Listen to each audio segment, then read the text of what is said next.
Hi, I'm Sherry McGill, and you're watching Lessons Learned.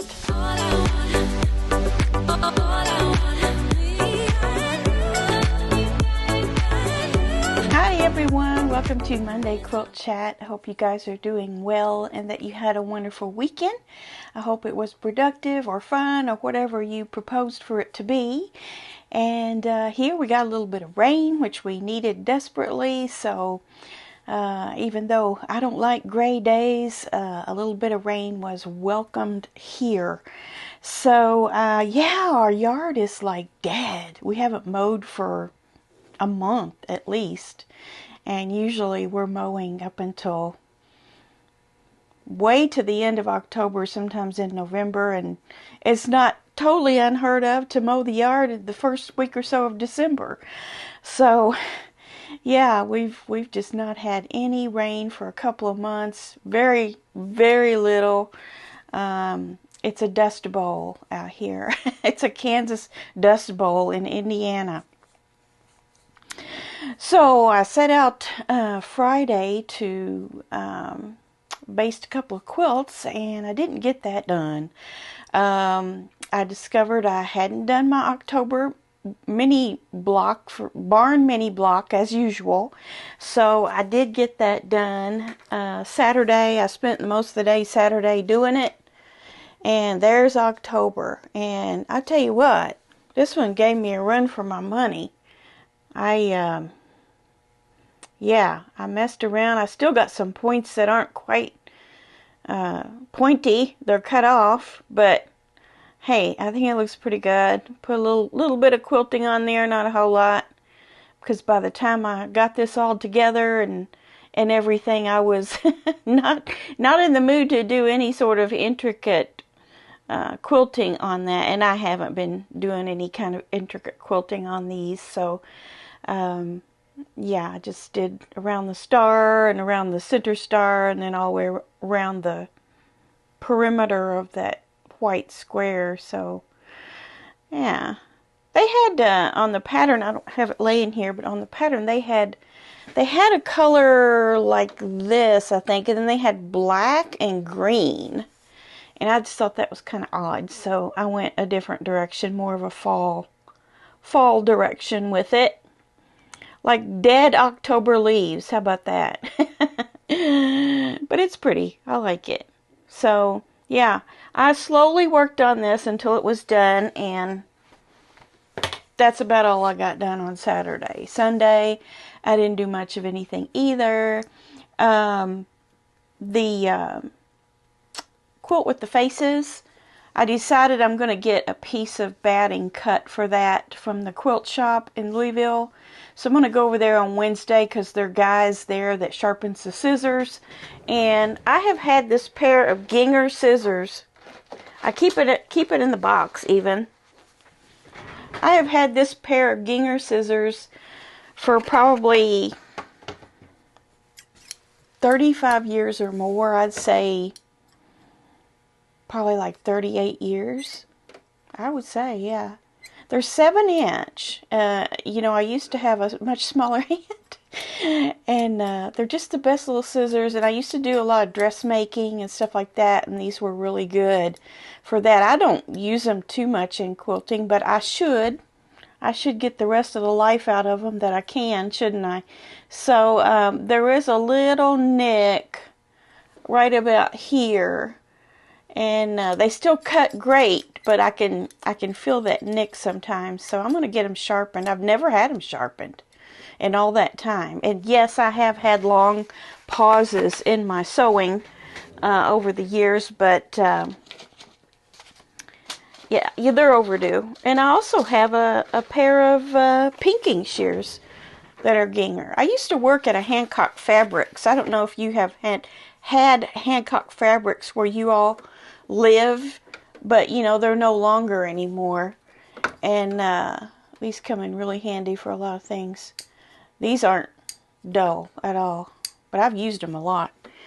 But I worked there, and once a year they would have a 50% off sale, and it was, you know, nothing we could ever get better than that as far as a discount. I think we got 30% off, which was good. But when they would have that 50% off sale, we would all go in there before the store opened that day. I think it was a Black Friday, maybe, is when they did that. Everything in the store was 50% off. So, yeah, I got some stuff like that, you know, because back then that was, I think those little Ginger shears were like $34.50 or something like that. I don't know why I can remember stuff like that, but I can't remember what happened yesterday. But yeah, that was a lot of money for me back then to pay $34.50 for a pair of scissors. That was the grocery money. So anyway, I got it on one of those half off sales. Anyway, good times, the old days. So anyway, I thought I'd take those scissors over there and get me a piece of batting just the right size for that commissioned quilt, so that I didn't have to open one of my packages, and I'd be more economical and make more sense. So plus I could do a little shopping at the quilt shop, couldn't I? You might notice from the title of this video, or whatever I put on the front of the video, that it says something about I have NASH. What in the world does that mean? Well, I hope you don't mind me talking about my health for a minute. It's been shown in studies that people don't really like to hear about other people's health problems. But I think I might tell you about this because you might notice a little change in me. At least I hope you do. NASH is non-alcoholic steato-hepatitis. And it's not super serious, and there's no real effects that I'm having from it right now. Later on, it could get to be like cirrhosis of the liver. You know, when people drink a lot and they get cirrhosis of the liver, you're familiar with that. Well, it's the same thing, but I don't drink. I don't have anything against drinking in moderation. There's nothing wrong with that. But it's what I have is caused by diet, and in particular sugar. So you could say that it's the same kind of effect as over drinking to the liver sugar is. So I don't want to get cirrhosis of the liver, so I'm going to have to change my way of eating, and I'll probably be slimming down quite a bit. So if you notice me losing weight, I'm not sick. I'm getting better, actually. So this time I'm working with a dietitian, and I've lost weight many times in the past, 20-30 pounds. I can do it. The problem is keeping it there. And I'm sure many of you, because we're all about the same, you know, age group, you know, the problems that we get when we're at this age. And it's a lot of people have this and don't even know it. But it just happens to be that my doctor checks my liver enzymes and things like that from time to time, and things had gotten a little out of hand. So she sent me to a gastroenterologist, where they did even more blood tests and more types of tests, and that's what they came up with. So you guys got to be my cheerleaders and help me lose weight, because I got to lose weight and I got to keep it off, and I got to get the sugar under control, because it's going to kill me. Oh, the problems we have. Anyway, I got a new little project here I want to talk to you about. It is, many of you have done this. It is English paper piecing. And my friend Ernest got me into this because he wanted to kind of do it together with some of his friends. And I was a little reluctant at first, because I was like, I don't want to sit and do that. But it has been the neatest thing. I can just take all this in to the couch or the bed or wherever I want to be, and just sit and do this. So what I've done under his recommendation is I bought these. This is called Paper Pieces. Original name, isn't it? 300 1.5 inch. You can get them in different different sizes. You can get them much smaller than this. This is English paper piecing. And, you know, you just cut your little pieces of fabric out, or use pieces, odd pieces that you have that'll fit that. And then on the back of each one, you just turn it over. And there's a sewing method. You can just make a little stitch here, run it over here, another stitch, around, around, around. You don't go through the paper. And, yeah, that's what you come out with. And then when you sew them all together, let me get two here. If you've got two like this, you want them to go together like this. So what you can do is you can put those together and then just sew, just whip stitch that one side. And then this is what you're going to wind up with. And overall, you're just going to have a big bunch of these. So you just keep adding and keep adding and keep adding. I haven't started putting mine together yet. I should, but I haven't. One reason why is because I didn't know what color combination I wanted this quilt to come out as. I'm using Kaffe Fassett material. I started with all of my scraps, and now I'm getting into my fat quarters and yardage. I still have this much of these colors to do, and I just got I've got 300 done, and now I'm getting into another 300. So maybe somewhere halfway through this, I'll start putting mine together, and then I can reuse some of these papers, because you can reuse them as long as they're in pretty good shape. So, and I'm using a little pen, if I can find it in my scraps here. Where did it go? I'm using these refills for it, but it's a pen, it's glue. So, like I was showing you,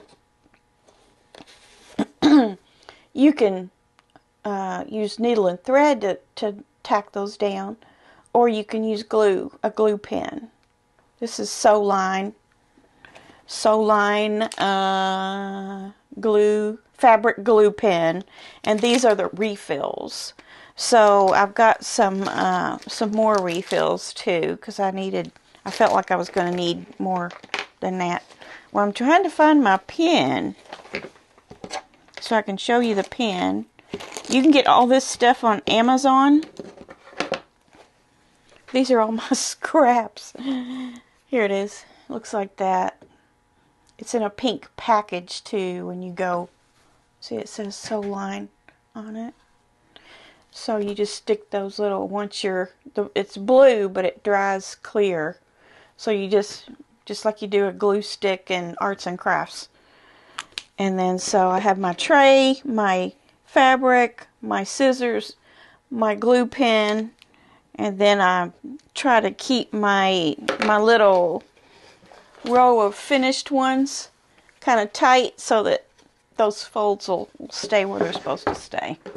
I just grabbed this whole tray from my bedroom before I came up here, because I wasn't up here till just now. So there I am. I'm ready to go again. I'm going to do a Kaffe Fassett Hexi English paper piecing quilt, I guess. Looks like I'm doing it. So if any of you guys want to do that along with us, feel free. We can share our photos and such later on. Well, I am going to have to take a look at everything I have over here and see what I need to get into today. I can't do the commission quilt today. I'm going to wait till Wednesday.